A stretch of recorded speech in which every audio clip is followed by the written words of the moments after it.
Vamos ler, irmãos, uma parte da Santa Palavra de Deus no livro dos Atos dos Apóstolos,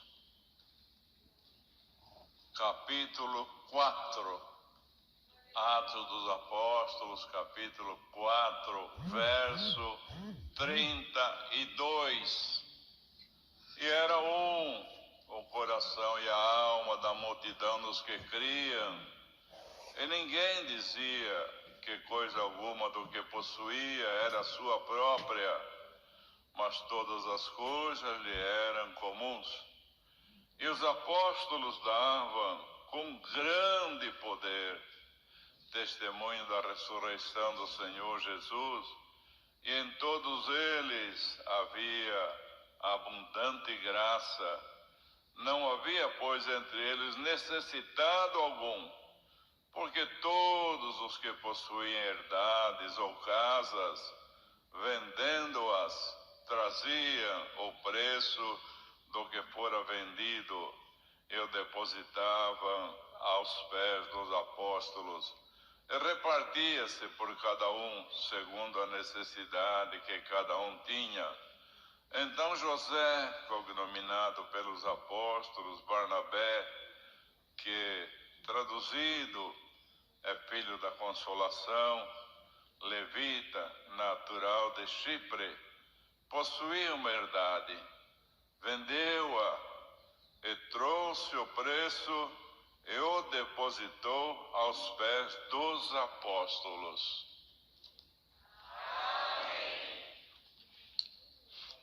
Então, irmãos, aqui fala do início da obra dos primeiros cristãos, que era uma pequena multidão de uns 120, 150 almas. Mas todos que vinham como uma grande conversão, entendiam a palavra de Deus, entendiam como deviam se portar na presença de Deus, aceitavam os ensinamentos com grande temor que Deus punha na boca dos apóstolos. Então era o coração. Imagine, irmãos, duas pessoas já têm, um tem um parecer, o outro tem outro. Mas lá, uma multidão de irmãos, o coração e a alma dos que criam era um. Então é o Espírito de Deus trabalhando nas mentes, trabalhando nos corações, fazendo saber qual é a vontade de Deus.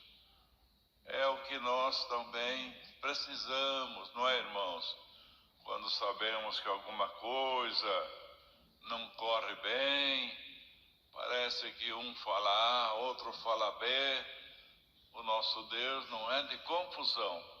O nosso Deus é de união.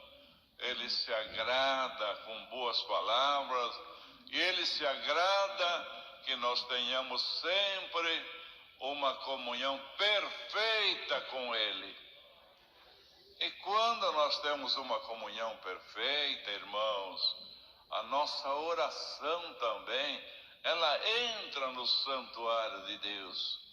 Não tem uma parte que diz, ao salmista, que ele não entendia muita coisa, chegou até a ficar embrutecido, até que ele entrou no santuário de Deus. Aí ele entendeu tudo diferente. Era um homem embrutecido, porque ele queria que acontecesse como ele queria. E as coisas não aconteciam, irmãos, acontecia como Deus quer. E as coisas também acontecem como Deus quer na nossa vida. ainda que muitas vezes não agrade, irmãos, a nossa carne, mas nós temos que seguir a Deus em espírito e em verdade. Senhor, tudo que vier da tua parte, me dá graça de aceitar.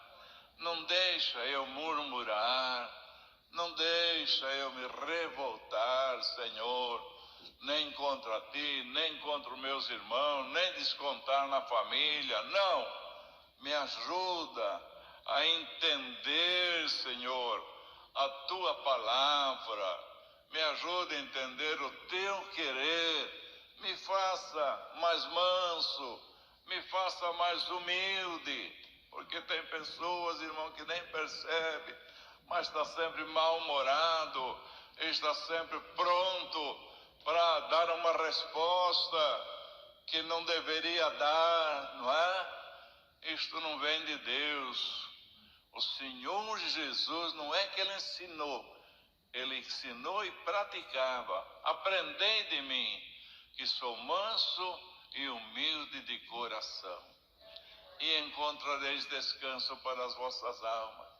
A pessoa que é mansa, a pessoa que tem a humildade de Cristo, irmãos, ele encontra paz.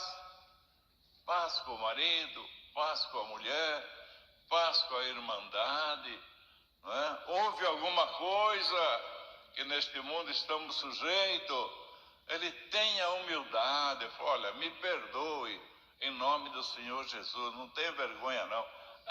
Se eu for pedir perdão, eu fico diminuído. Você que não está entendendo, quanto mais humilde você se tornar, mais nobre você é na presença de Deus. Aprendei de mim, que sou manso e humilde de coração. E sendo manso e humilde, a pessoa vive com a paz de Deus. E a paz de Deus traz descanso para as nossas almas. Então, irmãos, é isso que Deus está requerendo. Era mas é difícil isso daí. Quem que consegue? O meu gênio não ajuda.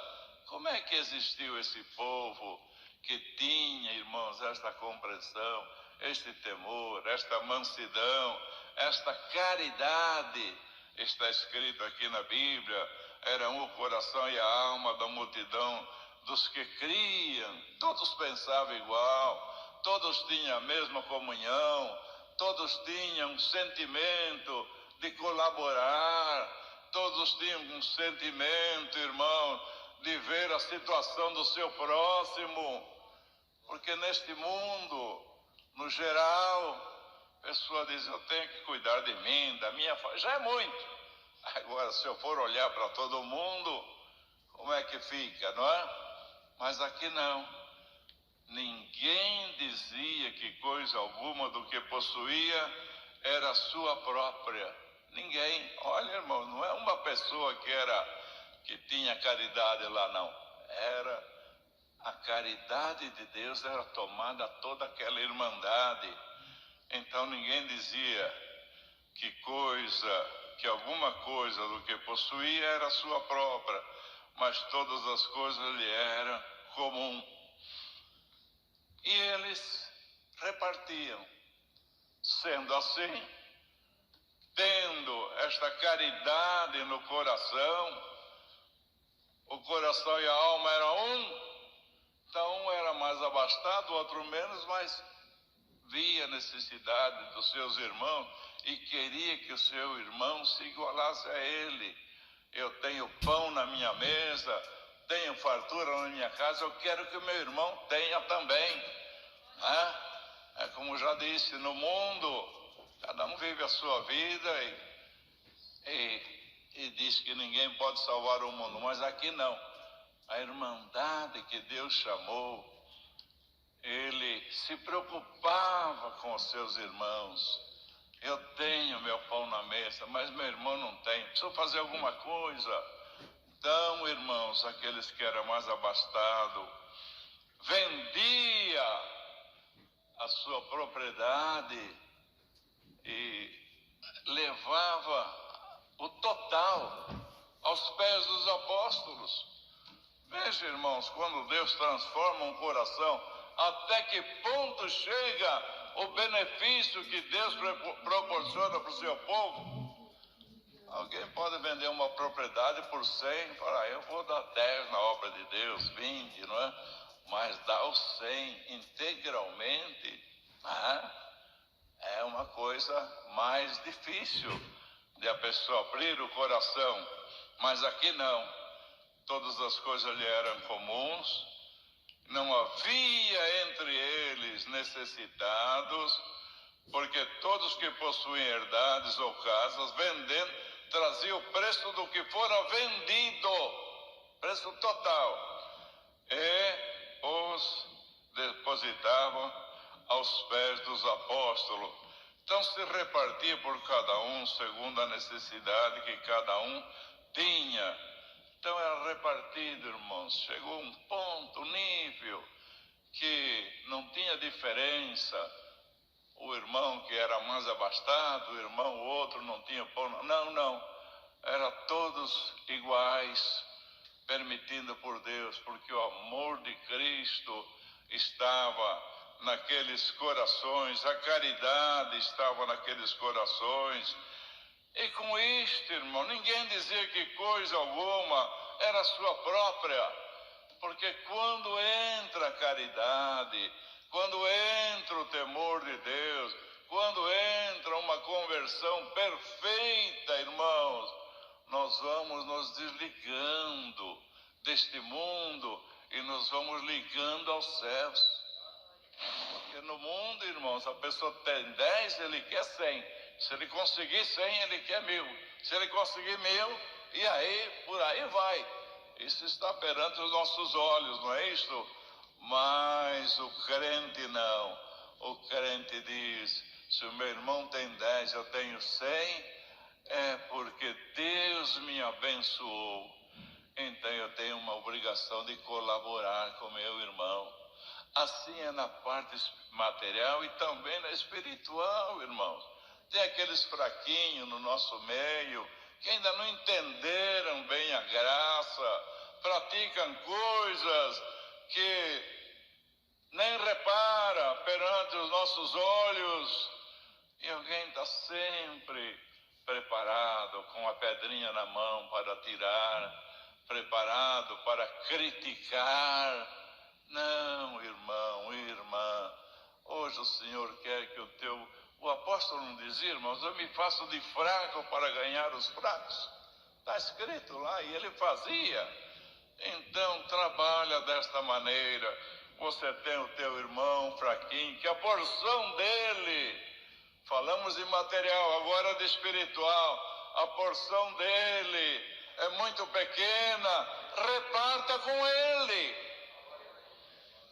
Aconselha, ao invés de chamar para criticar, irmão, chama para aconselhar, reparta com ele, ore com ele.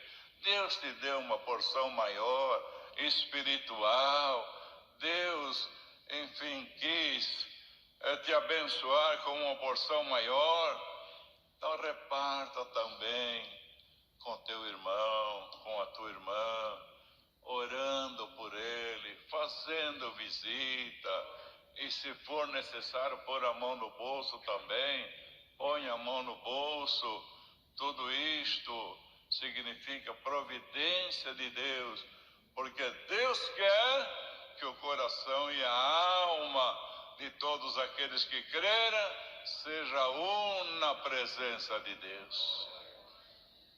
Mas se está um para a esquerda, outro para a direita, outro diz, já faço muito em cuidar da minha família, eu não vou aconselhar ninguém, ele que vai na igreja e ouça a palavra. Não, não é por aí, irmãos, não. Nós temos que sempre estar disposto a abrir a nossa boca com boas palavras, também dar o exemplo com mansidão, com humildade, nunca mostrar que nós somos mais do que ninguém, mais santos do que ninguém, não. Fiz-me e como fraco para ganhar os fracos. Quando o apóstolo estava perto do irmão fraquinho, ele ficava ali junto, não ficava repreendendo tudo que ele fazia, não, faz de conta que nós somos iguais, até que ele ganhava aquele fraco. Então, irmãos, se aqui está escrito que naquele tempo o coração e a alma de cada um dos que criam era um, porque hoje também não. Hoje é uma multidão muito maior, são milhões, não é verdade? Mas se todos nós formos convertidos, aceitarmos a palavra e guardar no nosso coração, o nosso coração também será um só na presença de Deus. Bem, e o efeito disso daí? Olha, os apóstolos davam com grande poder. Aí já não era uma coisa pequena, não, grande poder, testemunho desta graça, da ressurreição do Senhor Jesus. E entre eles havia abundante graça. O que quer dizer isto, irmão? Quer dizer que tem aquele que tem uma pequena porção, vai meio devagar, meio de arrasto, mas vai indo, né? Mas tem aquele não, que o Senhor encheu de graça o seu coração, fez ele entender esta graça, se converteu de verdade, entende a palavra que Deus manda, então a porção dele é grande. E em todos eles havia abundante graça, porque as qualidades abriam uma porta para que Deus aumentasse a sua graça no coração daquele que atendia a sua palavra. Então, irmãos, se alguém se sente, eu parece que estou meio fracassado, parece que não sinto muito a presença de Deus, parece que a graça veio no meu coração, mas ela não desenvolve. Olha aqui, a palavra desenvolveu a graça no coração daquela multidão e vai desenvolver no teu também. Abraça o Senhor. Senhor, é eu que preciso de abundante graça, é eu que preciso desta união, desta humildade, é eu que preciso parar de criticar, só ver os erros dos outros, até achar erro em quem prega a palavra, e daí para frente, Senhor, me ajuda, Senhor, e você vai ver que a graça vai ser aumentada no teu coração. E os apóstolos davam com grande poder, não era friamente, não, com grande poder, testemunho da graça. Os milagres aconteciam. Lembra que Pedro e João, o pedinte, pediu uma esmola? Não temos prata nem ouro, que eram homens pobres, mas aquilo que temos, isso te damos. Em nome do Senhor Jesus, levanta e anda. Olha, irmãos, com grande poder. E os tempos mudaram, aqueles já foram, já estão dormindo o sono do justo, e hoje é nós que estamos aqui, não é verdade? Mas o Deus que operava entre eles é o mesmo que opera no nosso meio nos dias de hoje. Peça a Deus, irmão, aumenta esta graça no meu coração, aumenta a fé, aumenta a humildade, aumenta a mansidão, aumenta a minha conversão, para que quando eu ouvir a tua palavra, eu entenda perfeitamente, Senhor, me ajuda. E hoje Deus está falando pela palavra, peça que eu vou atender o teu pedido. É uma multidão que o coração seja um só. É porque não está bem do jeito que Deus quer, mas Deus querendo que seja o coração e a alma um só na sua presença, Ele está mandando a palavra nesta manhã. Leva para a tua casa, mas com temor, e diga: Senhor, muda a minha vida de hoje em diante. E o Senhor te diz: o pedido foi bom e eu vou te atender. Deus seja louvado.